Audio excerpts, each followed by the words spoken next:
Boa noite, irmãos. Convido os irmãos para abrirem as suas Bíblias em Romanos, no capítulo 14, versículo 12.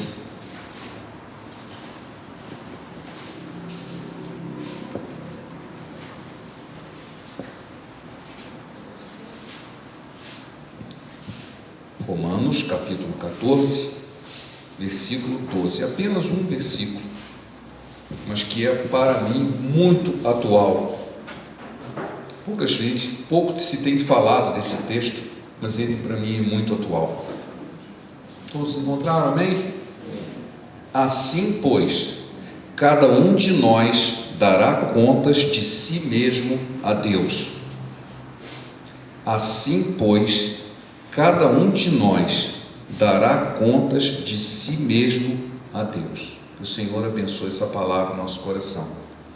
Aqui fala de responsabilidade. E eu gostaria de começar contando uma história que eu li, uma crônicazinha no jornal. Um indivíduo estava muito indignado. Por quê? Ele deu entrada numa repartição pública solicitando um documento que estava lá armazenado e ele precisava daquela certidão. Passou um tempo bastante longo, ele recebeu uma carta daquela repartição com a seguinte frase: o documento extraviou-se. E ele ficou furioso com isso. Como pode um documento extraviar-se? Olha o verbo reflexivo. O documento se extraviou por si mesmo. E ele pergunta: um documento pode se extraviar por si mesmo? Será que ele resolveu tirar férias e saiu da repartição sem avisar ninguém? Será que ele resolveu cometer suicídio e mergulhou pela janela e ninguém viu? Como pode um documento extraviar-se por si mesmo? Ele tinha toda razão por estar furioso, porque na verdade o verbo certo é: o documento foi extraviado. Porque foi extraviado significa alguém o extraviou. Foi colocado de propósito daquela maneira para não responsabilizar ninguém, como se o documento pudesse se extraviar sozinho. E isso é impossível. Documento não se extravia sozinho. Alguém o extravia. Por que não se queria colocar dessa maneira? Porque se foi alguém, deveria ser responsabilizado. Quem extraviou? Merece algum tipo de punição ou repreensão? Não foi ninguém. O documento extraviou-se. Que absurdo isso! Mas será que não é parte da nossa vida diária nós estarmos simplesmente passando a nossa responsabilidade a outrem? Eu acredito que isso é todos os dias, é na televisão, é no dia a dia, é no trabalho. A ponto do meu filho me dar uma camiseta do Homer Simpson, aquele personagem que tem na televisão, um desenho, dizendo assim: a culpa é minha, eu ponho ela em quem eu quiser. Essa frase é muito interessante, porque ela é verdade. Eu estou colocando a culpa que é minha nos outros, em quem eu quiser. Eu coloco nas leis, eu coloco no governo, eu coloco na sociedade, nunca em mim mesmo. Você pode observar na televisão um indivíduo bêbado, ele mata uma pessoa, aí a reportagem assim: as leis precisam ser mais duras. Mas a lei não vai fazer o cara beber menos e nem vai tirar a responsabilidade dele. É como se uma coisa tivesse que... Não, mas se tivesse uma lei mais dura, ele não beberia. Mentira, ele bebeu porque ele quis e sofre as consequências. Os outros sofrem também. Ninguém diz: olha, a responsabilidade é daquela pessoa. A Bíblia nos diz claramente: cada um de nós vai dar conta dos seus atos a Deus. Só que a gente não quer aceitar isso. Nós encontramos subterfúgios do tipo: o documento extraviou-se, ou então a culpa é minha, eu ponho o que eu quiser.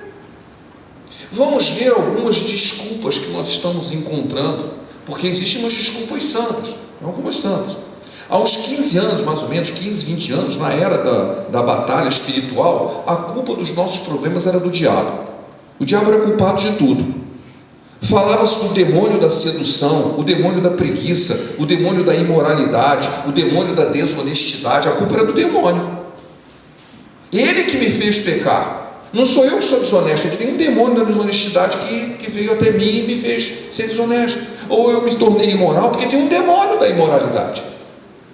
E é interessante porque nessa época também surgiu um livro que eu li, um livro muito bom, até recomendo, falando sobre antes de amarrar Satanás. O título do livro é Antes de amarrar Satanás. E a conclusão do livro é óbvia: antes de amarrar Satanás, amarre a sua língua, amarre a sua imoralidade, amarre você mesmo, né? Em vez de querer amarrar o diabo. Porque nós estamos passando a nossa responsabilidade para o diabo. Mas há uma coisa curiosa: que eu saiba, o diabo é o único ser que gosta de ser acusado injustamente. Ele gosta. Se você puser sempre a culpa nele, ele vai ficar feliz. Sabe por quê? Enquanto você estiver colocando a culpa nele, você não está se transformando. A culpa é dele. Olha que maravilha. Não é, a culpa é minha. Mas ele vai ficar feliz que você o acuse, porque enquanto você estiver fazendo isso, você está em pecado e é disso que ele gosta. Então existia um jeito de dizer assim: olha, a culpa é do diabo. A culpa é minha, eu ponho o que eu quiser, no caso coloquei no diabo. Mas existe depois, evoluiu essa história, né? E a culpa veio das maldições. Não, porque existe uma maldição na minha vida. Eu estou assim, a minha vida é cheia de problemas porque existe uma maldição sobre ela. E a palavra maldição é bíblica. E ela se refere sempre às consequências do pecado. Mas acontece que o problema não é estudar a maldição em si, mas a ideia de maldição é que ela pudesse ser quebrada através de um tipo de cerimônia. Todos os problemas da minha vida vão ser resolvidos se eu fizer uma cerimônia de quebra de maldição. Eu não preciso fazer nada. É uma cerimônia que vai fazer com que a minha vida se conserte. Por quê? Porque quebrada a maldição, que não era minha, ela veio de fora, portanto a responsabilidade não é minha, é da maldição. Eu quebro ela com uma cerimônia, seja ela qual for, e eu estou livre da maldição. Eu recebi um cartazinho no WhatsApp, muito interessante, eu fiquei bem de acordo com isso aqui, de um indivíduo numa sala como essa, cheio de gente, assim: quem quer mudança? Todo mundo levantou a mão. Aí ele faz a segunda pergunta: quem quer mudar? Ninguém levantou a mão. É exatamente isso. Eu quero mudança, mas eu não quero mudar. Isso não é possível. Mudança só acontece se eu mudar. Não vai haver mudança na minha vida se eu não mudar. Não adianta dizer: mas sabe por que eu sou assim? Por causa de uma maldição. E eu vou fazer uma cerimônia para quebrar essa maldição. Porque eu estou projetando a minha responsabilidade para fora. Acontece que a palavra acabamos de ler. Nós vamos dar conta, Deus, de nós mesmos. Não adianta dizer que veio de uma maldição. A única maldição que existe na sua vida é o pecado. Esse tem aí mesmo. É uma maldição que acompanha todo ser humano, é bem genérica. E nós temos que resolver esse problema. Nós temos que resolver o problema. Em busca de santificação, deixando o pecado e assumindo a nossa responsabilidade. Mais recentemente, eu anotei aqui 4 itens, pelo menos 4 grandes desculpas. Veio uma abordagem psicológica. Já vimos que antes era o diabo, depois maldição, depois vem problemas psicológicos. Não, são traumas que eu tive, ou então assim, é porque eu não tenho a minha baixa autoestima. A minha baixa autoestima é que me leva a ser assim. Eu sou desse jeito porque acontece isso, acontece aquilo, e começa a colocar a ideia de que há uma coisa que não é responsabilidade minha, mas algo fruto de uma coisa psicológica que veio de fora. Vimos essa semana aquele indivíduo que foi preso pela 17ª vez por atos obscenos no ônibus em São Paulo. O que ele disse? Não, é que eu sofri um acidente, depois eu fiquei diferente. Ele já colocou a culpa no acidente. Ele sofreu, a mãe dele disse: ele é uma ótima pessoa, ele não é mau, ele precisa de tratamento. É sempre assim. A maldade virou doença externa. Disse: não, mas sabe, eu não sou, na verdade eu não sou mau, eu sou uma boa pessoa. Eu só fiz isso 17 vezes, caramba. É que eu não consigo me concentrar, sabe por quê? Eu sofri um acidente. Então eu estou projetando a minha responsabilidade em outro lugar. Isso é muito triste, nós colocarmos as nossas falhas em algo que não apenas a minha decisão pessoal. E a Bíblia diz que você vai dar contas de você mesmo a Deus. Eu citei uma vez aqui numa outra mensagem de um outro texto que eu li num livro de uma mulher, de que ela tinha um grave problema de bebida e ela não conseguia parar de beber, e ela foi fazer uma abordagem de regressão psicológica e pagou caro por isso. E depois o laudo veio o seguinte: olha, você bebe muito porque na sua infância teve um dia que a sua mãe escondeu a sua boneca. Ela pagou para isso, e foi isso o laudo. que por causa da frustração de quando ela é criança, um dia a mãe dela escondeu a boneca dela, ela bebe. A partir de agora, você sabe por que eu bebo? Porque a minha mãe escondeu a minha boneca. Pronto, projetou a responsabilidade dela para a mãe dela. Impossível de ser consertado. Cada um dará conta de si mesmo a Deus. Não adianta tentar se enganar. Nós estamos nos enganando ao colocar a culpa de mal que é nossa. O pior é que existe uma outra abordagem. Agora tem a desculpa da graça. Até a graça de Deus virou desculpa. Eu li um texto, não sei se era uma piada, o sujeito parou na rua, vinha um sujeito bêbado, estava de carro, né? O bêbado veio, bateu, e estava completamente embriagado, e pediu um dinheiro para o motorista. Ele falou assim: olha, eu não vou lhe dar dinheiro porque você não sabe que a bebida lhe faz mal? Isso você já ouviu falar de Jesus? Isso o bêbado falou. Sim, eu já ouvi falar de Jesus, eu sou crente. Pois Jesus disse que nós podemos ir a Deus conforme nós estamos. O bêbado pregando para o sujeito que ele poderia, pela graça, ele poderia ir a Deus do jeito que ele estava, completamente bêbado. Isso é uma contradição de termos. Ele estava zombando da graça de Deus. Mas tem pessoas que estão fazendo isso, porque, na verdade, essa desculpa, ela é antiga. Se vocês lerem lá em Romanos 3, versículo 8, diz, o apóstolo Paulo estava criticando pessoas que diziam o seguinte: façamos o mal para que nos venha o bem. E ele conclui assim: a condenação desses é justa. Como assim você vai praticar o mal contando com a graça de Deus? Tem gente que está usando isso como desculpa. Não tem problema dos meus pecados. A graça de Deus é suficiente. Nós estamos zombando da graça de Deus. Nós estamos tentando a Deus ao fazer isso, projetando a minha responsabilidade. Não, mas tudo bem, a graça de Deus é que vai cobrir isso. E eu continuo fazendo coisas erradas. Cada um de nós dará conta de si mesmo a Deus. A Bíblia fala claramente de uma responsabilidade individual. No primeiro pecado que é descrito na Bíblia, não o de Adão e Eva, mas um primeiro crime em que aconteceu entre os irmãos Caim e Abel, antes de acontecer isso, o Caim estava meio chateado com a situação, ele estava meio zangado, porque a oferta dele não teve a mesma aceitação para Deus do que a oferta do irmão, e ele ficou com raiva do irmão. Nós não temos muitos detalhes sobre isso, mas lá em Gênesis, no capítulo 4, no versículo 7, Deus fala para Caim uma coisa muito interessante. Ele diz o seguinte, Gênesis 4, 7: se procederes bem, não é certo que serás aceito? Se todavia procederes mal, eis que o pecado jaz à porta, o seu desejo será contra ti, mas a ti cumpre dominá-lo. Isso é uma frase muito tremenda para as nossas vidas. O que está falando aqui? Olha, nossos desejos podem nos levar ao pecado, e nós vamos sofrer as consequências. Se você agir bem, você será aceito. Se você agir mal, vai ter consequência, mas nós podemos controlar, nós temos o dever de controlar esse desejo. A ti cumpre dominá-lo. Deus avisando a Caim que ele poderia dominar os desejos ruins que haviam no coração dele. Ele fez o que devia? Não, a gente sabe que não. Ele foi lá e matou o irmão. Mas Deus disse que ele poderia, que ele tinha o dever de fazer isso, e que se ele procedesse bem, ele ia ser aceito. Ele não precisava estar assim. Não adianta nós buscarmos subterfúgios ou culpados para desviar a nossa responsabilidade. Nós precisamos controlar os nossos desejos e impulsos.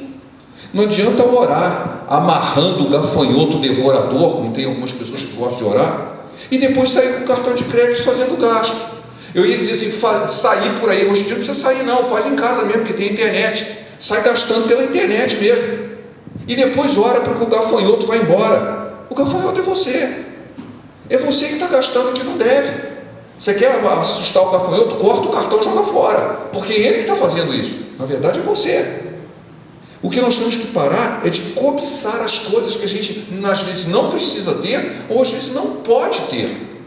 Por que eu tenho que ter uma coisa só porque os outros têm? Isso é uma cobiça incentivada, é um desejo do coração que nos leva a coisas erradas. Nós temos que controlar isso. Não podemos gastar o que nós não temos, e não adianta colocar a culpa no gafanhoto ou em qualquer outro espírito de sedução, ou qualquer outra coisa, a responsabilidade é minha. A fatura vai vir no meu nome.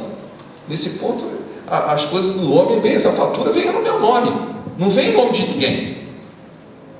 A Bíblia ainda diz que muitas coisas que acontecem é porque a gente pede mal. Em Tiago, no capítulo 4, versículo 3, diz o seguinte: pedis e não recebeis, porque pedis mal, para esbanjardes em vossos próprios prazeres. Estamos pedindo mal. Nós temos que parar de pedir coisas erradas. Nós precisamos ter um verdadeiro entendimento do nosso viver diário, do nosso relacionamento com aquilo que Deus tem, o caminho que Deus tem na nossa vida. Eu me lembro que meu filho, o mais velho, quando ele era pequeno, ele às vezes fazia uma coisa errada, sem querer, e ele imediatamente gritava: a culpa não é minha. E eu corrigia assim: peraí, você não fez de propósito, mas com certeza a culpa é sua, foi você que fez. Você não fez de propósito, foi sem querer, mas fez. Como assim? Porque eu esbarrei no negócio e não queria, a culpa não foi minha. Quem quebrou aquilo? Quebrou-se, como disse lá o papel extraviou-se. O jarro quebrou-se. Não foi ninguém que esbarrou nele, ele se quebrou sozinho. Não, alguém esbarrou nele e quebrou. Pode não ter sido de propósito, pode não ter sido por querer, mas fez. Nós precisamos começar a entender que às vezes, mesmo sem querer, mesmo sem ter um pensamento ruim, ou um desejo ruim no nosso coração, nós fazemos coisas erradas, nós fazemos coisas que desagradam a Deus, e não adianta colocar isso como desculpa. Mas eu não tenho culpa, eu não queria que desse errado. Ninguém disse que você queria que você desse errado, seria pior ainda se você quisesse, mas mesmo assim, ainda assim agiu errado, e precisa ser consertado.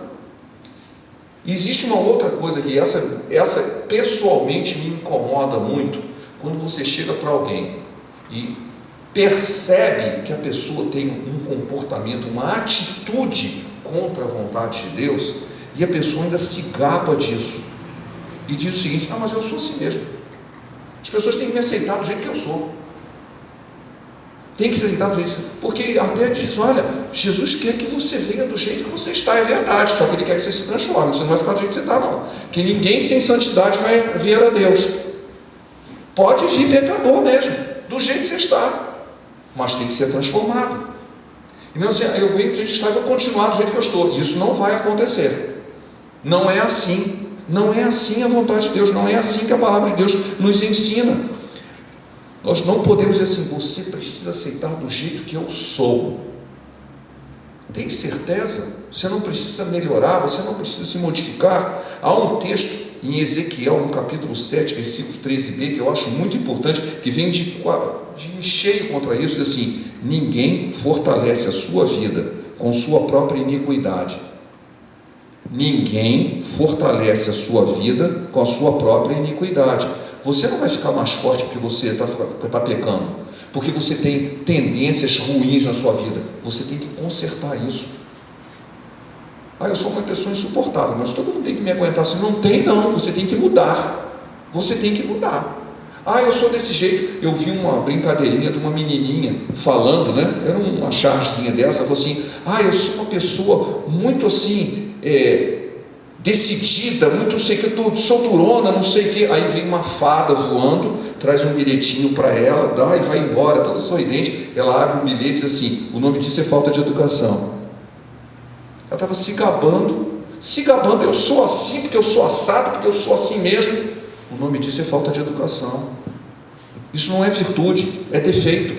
Como você vai se gabar dos seus defeitos? E eu vejo gente fazendo assim, se gabando dos seus pecados. E para isso, sabe o que a Bíblia diz? Ninguém fortalece a sua vida com a sua própria iniquidade. Se você reconhece alguma coisa de errada, você tem que pedir a Deus transformação, e não continuar desse jeito. Por quê? Porque nós vamos dar conta disso para Deus. É o que está na palavra. Vou usar um exemplo muito famoso que todo mundo conhece. Davi cometeu adultério com a mulher do seu general. Não apenas isso, quando ele descobriu que ela tinha ficado grávida, ele mandou matar o marido dela. Quer dizer, além do adultério, ele se tornou assassino. Um profeta, Natã, muito sábio, chegou perto dele, era o profeta que era confidente dele, contou uma historinha. Em vez de chegar já com o dedo em riste, né? contou uma historinha de um homem que é pobre, que só tinha uma ovelha, um homem rico comeu a ovelha dele, e ele ficou muito bravo e sentenciou o cara que aquele cara que tivesse feito isso deveria morrer. Aí o Natan aproveitou e disse: pois é, você é esse homem, você pecou, você agiu errado. O Davi podia ter dito assim: mas sabe por quê? Que eu estava sozinho, a minha mãe me rejeitou, sabe? A minha última mulher não me tratava bem.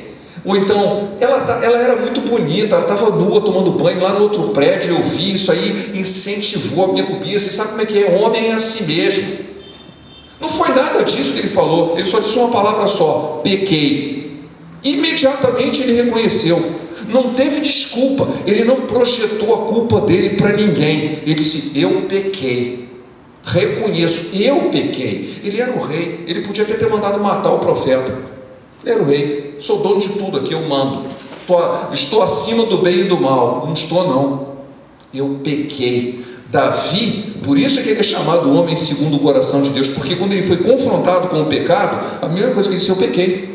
Não tem desculpa, não projetou a culpa em ninguém, nem mesmo na Batseba, que com certeza tinha responsabilidade nisso também. Não, a culpa foi 100%, eu pequei, e foi restaurado em função disso. Ele não inventou desculpa, por isso que Deus teve misericórdia dele, porque ele assumiu toda a responsabilidade do que havia feito. Assumir a responsabilidade também significa aceitar as consequências dos seus atos. E foi exatamente isso que ele fez, porque ele trouxe um monte de consequências, um monte de problemas para a família dele e para o reino por causa disso. Ele sabia: senão eu fui responsável por isso, que Deus tenha misericórdia de mim, mas eu fiz, eu sei, reconheço, isso é consequência dos meus atos. E eu tenho visto muita gente, principalmente esses que vão para o presídio porque cometeram crimes, e lá ouvem a palavra de Deus, dizem que se convertem, e dizem: não, agora eu só sou crente, eu quero ser solto. Ué, e a sua pena? Não, a minha pena tem que ser cancelada porque eu me converti. Não, senhor, a consequência dos seus atos continua. Você foi perdoado da iniquidade, mas apenas as consequências continuam. Senão ia ficar muito fácil: eu faço tudo de errado, me arrependi, apaga tudo. Eu tenho uma ilustração sobre isso. Imagina que você tem um parente, vamos falar um parente, que normalmente o parente ofende mais, né? Você vai lá e pede dinheiro e não paga, e o sujeito fica muito magoado com você. Em algum momento você se arrepende, vai lá e diz assim: você me perdoa? Eu fiz um negócio muito errado, eu te magoei e você não merecia, reconheço que eu te fiz uma coisa errada, você me perdoa? Parece: claro que eu te perdoo. Aí o cara vira as costas: peraí, cadê o dinheiro? Está perdoado o que você fez, você continua devendo. Pediu perdão da dívida ou da culpa? Você pediu perdão da culpa que você fez errado, você agiu errado, peça perdão, devolva o dinheiro. Como que você vai pedir perdão e vai continuar com o dinheiro? Então isso é uma hipocrisia. Mas nós agimos muitas vezes assim com Deus, assim: eu me arrependo, Senhor, mas eu não vou devolver o que eu roubei, não. Ué, você não disse que está arrependido de ter feito errado? Não quer sofrer as consequências?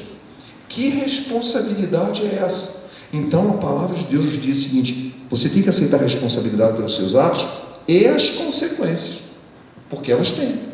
Se nós fizermos coisas boas, elas geram bênção. Fizermos coisas erradas, geram consequências. E não adianta assim: não, mas eu vou pedir misericórdia de Deus porque eu me arrependo, mas eu não quero sofrer consequência, não. Não tem como isso. Se você planta, você vai colher. É o que está lá em Gálatas 6:7. Se você acha que isso vai ser diferente, você está zombando de Deus. Não se engane, de Deus não se zomba. Aquilo que o homem semear, isso também se fará. Você plantou, você vai colher. Tem consequência. Você pode pedir perdão e deve. Assuma a responsabilidade e peça perdão. E aceite as consequências. O que a palavra de Deus nos diz é em Provérbios 28:13: o que encobre as suas transgressões jamais prosperará, mas os que a confessa e deixa alcançará misericórdia. O texto é perfeito, é um texto da Bíblia, é a palavra de Deus. Se você encobre as transgressões, você nunca vai prosperar, mas se você confessa e deixa, alcançará misericórdia. Nós temos que parar, assumir a responsabilidade, senão não vou fazer mais. Assumir uma responsabilidade é mudar de atitude, mudar de rumo. Uma vez eu encontrei com um rapaz na rua que estava com problemas, ele me pediu ajuda, eu dei a ajuda, e também dei um conselho para ele, falando o seguinte: olha, se você vai todo dia nessa rua, sabe o que acontece? Você vai chegar sempre no mesmo lugar. Se você vai todo dia por um mesmo caminho, você vai sempre chegar no mesmo lugar. Ah, você não quer ir para aquele lugar, você acha que aquele lugar é errado? Mude o caminho. Não tem como, se eu vou continuar no mesmo caminho, mas eu quero chegar em outro lugar. Isso não é possível. Por isso é que se chama conversão. Você está indo numa direção, só que essa direção vai para a perdição. Volta, conversão, muda de direção. Se eu desejo chegar a um lugar diferente, eu tenho que mudar o caminho pelo qual eu percorro. Se eu estou acostumado a não assumir responsabilidade pelos meus atos, sabendo que a palavra de Deus diz que nós vamos dar conta disso, nós temos que mudar de atitude. Mudar, exatamente como disse Provérbios 28:13, nós temos que confessar o que estiver errado e deixar. Talvez você não precise nem confessar, porque você reconheceu, se eu não tenho a quem confessar, mas eu reconheço que esse não é o caminho que eu precisava ter. Mude de direção, porque isso vai trazer consequências. Não adianta projetar, mas é que eu estou meio assim, eu estou em baixa autoestima, eu fiz isso, e começa aquele monte de desculpas que a gente já falou aqui ainda há pouco. Não, nós temos que assumir e mudar. Nós temos responsabilidade, inclusive com os outros, porque as nossas atitudes geram problema nos outros. Eu falo mal da igreja, eu estou insatisfeito espiritualmente e começo a criticar a igreja por causa de um problema que está no meu coração. Isso influencia os outros. Isso influencia os outros. Aí depois você se arrepende, não era bem assim, mas o que você falou, o outro escutou e ele ficou triste também. Você devia dar um testemunho disso: olha, aquilo que eu falei, porque o problema estava no meu coração, não estava na igreja, não estava na vida dos outros, estava no meu coração. Não adianta projetar isso para os outros. Eu gostaria que nós lêssemos Salmo 32. O Salmo 32 é muito interessante sobre isso que nós estamos tratando aqui. Salmo 32, versículos 3, 4 e 5. Salmo 32, versículos 3, 4 e 5.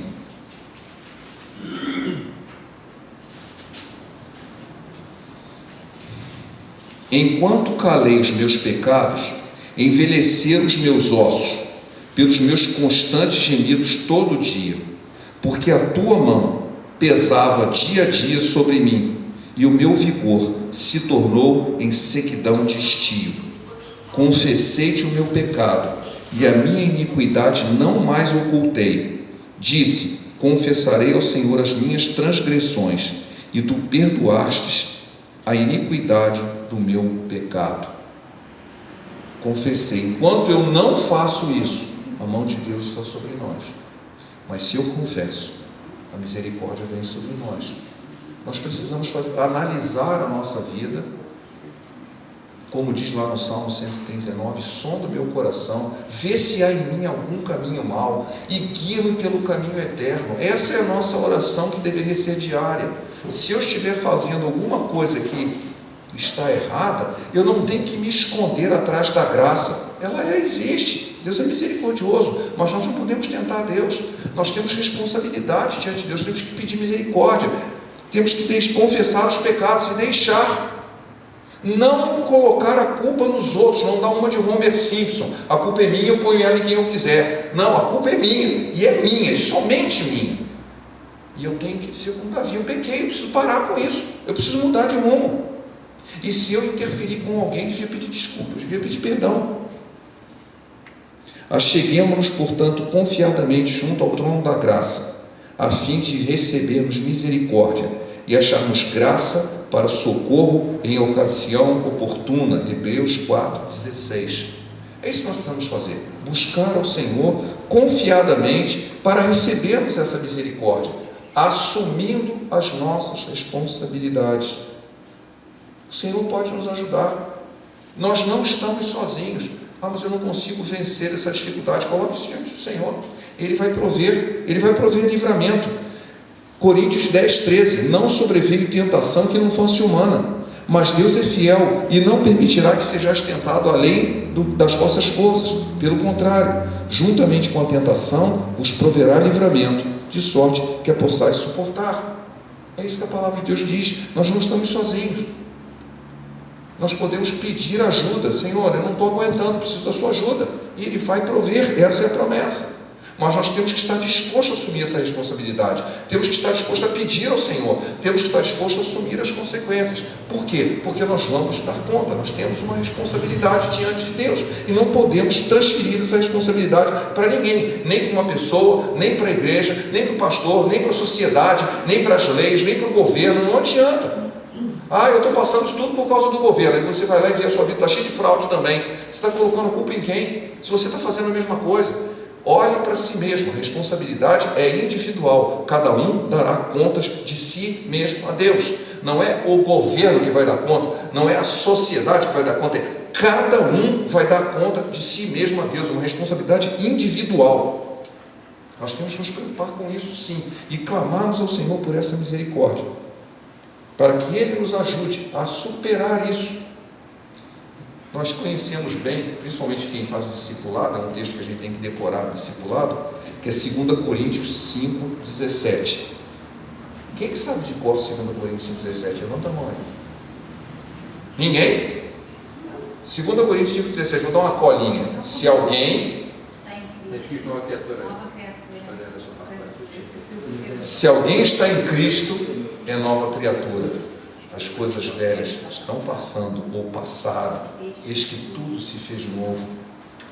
Você tem que estar em Cristo, que aí sim, aquelas tendências ruins que gerariam o juízo, vão ficar para trás, vão considerar passado. Tem que porque o meu velho homem, o seu velho homem está muito novo, amigo, porque ele continua aí. Eu recebi uma frasinha, nem sei quem mandou no grupo aí, uma frase atribuída a Lutero, que diz o seguinte: quando eu me batizei, eu pensei que o meu velho homem tinha sido afogado no batismo, mas eu descobri que o danado sabia nadar, né? Então ele não se afogou, ele continua vivo e eu tenho que matá-lo todos os dias. Ou seja, o velho homem não é velho, ele está exatamente na sua idade, você tem que matá-lo todos os dias.